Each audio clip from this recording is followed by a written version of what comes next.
নমস্কার, পাকবিচিত্রা সকলকে স্বাগত জানাই। আর কয়েকদিন বাদেই বিপত্তারিণী পুজো, সেই উপলক্ষে আমি আপনাদের সাবুর পায়েস করে দেখাবো। এটি আপনারা যে কোনো উপবাসের সময় করে খেতে পারেন। আমার রেসিপিটি কেমন লাগলো আমার কমেন্ট বক্সে অবশ্যই কমেন্ট করে জানাবেন।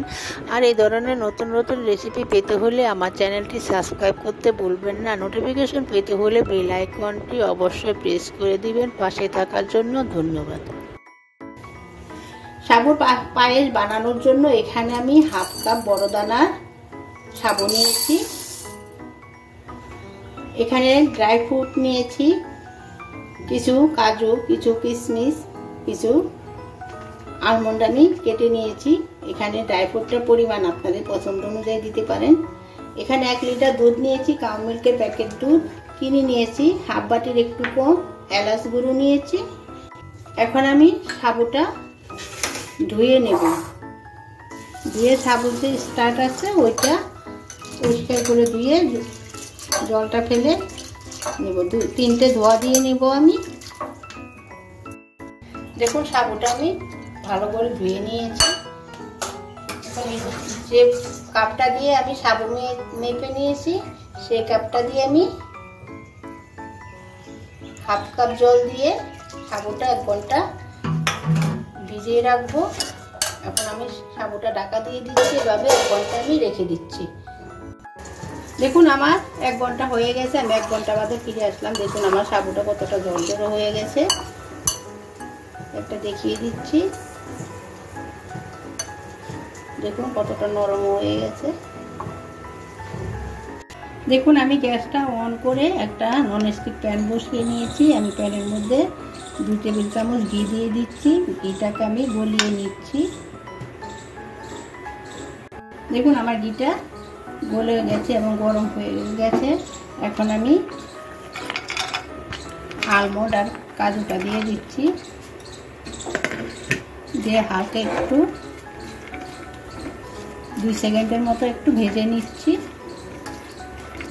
দেখুন আমার 2 সেকেন্ড হয়ে গেছে। এখন আমি কিশমিশটা দিয়ে দিচ্ছি, দিয়ে আবার কিছুক্ষণ ভেজে নিচ্ছি। দেখুন আমার ড্রাই ফ্রুটগুলো ভাজা হয়ে গেছে। আমি আমার পরিমাণ মতো নিয়েছি, আপনারা আপনাদের পরিমাণ মতো নিতে পারেন, বাড়িয়ে কমিয়ে। এখন আমি নামিয়ে নিচ্ছি। এখন আমি ঘিয়ের মধ্যে সাবুটা দিয়ে দিচ্ছি। সাবুটা আমি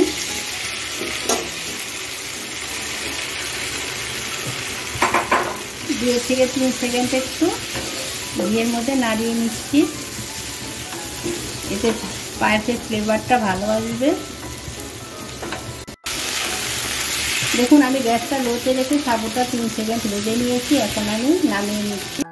দেখুন আমি গ্যাসটা অন করে একটা ননস্টিক কড়াইতে দুধ নিয়ে নিয়েছি। এখন দুধটা আমি হাই ফ্লেমে ফুটিয়ে নিব। আপনারা চাইলে গরুর দুধ দিয়েও করতে পারেন। এখানে আমি প্যাকেট দুধ নিয়েছি। এখন আমি দুধটাকে ফুটিয়ে নেব। দেখুন আমার দুধটা ফুটিয়ে নিয়েছি। এখন আমি গ্যাসটা মিডিয়ামে রেখে দুধটাকে অনবরত নেড়ে চেড়ে একটু জাল করে নেব। দেখুন আমি দুধটা গ্যাসটা মিডিয়ামে রেখে 5 থেকে 6 মিনিট জালটা একটু ঘন করে নিয়েছি। এখন আমি সাবুটা দিয়ে দিচ্ছি। সাবুটা একটু ধলা ধরে গেছে, অসুবিধা নেই। আস্তে আস্তে জাল করতে করতে সাবুটা দেখবেন দানা দানা হয়ে যাবে, ছেড়ে যাবে। এখন আমি সাবুটাকে অনবরত নেড়ে চেড়ে ফুটিয়ে নিচ্ছি। দেখুন আমি সাবু দিয়ে কিছুক্ষণ জাল করে নিয়েছি, অনেকটাই ঘন হয়ে গেছে। একটু হাত আদা দেখিয়ে দিচ্ছি। দেখুন আমার প্রতিটা সাবু আলাদা আলাদা হয়ে গেছে।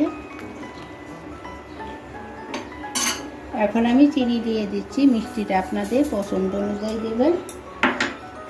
ড্রাই ফ্রুটও দিয়ে দিচ্ছি, দিয়ে এখন কিছুক্ষণ আবার রান্না করে নিচ্ছি চিনিটা গলিয়ে।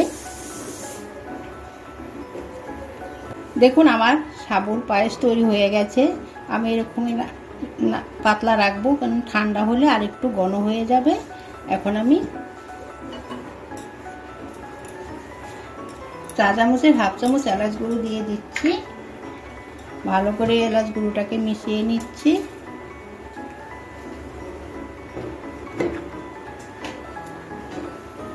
এখন আমি গ্যাসটা অফ করে কড়াইটা নামিয়ে নিচ্ছি।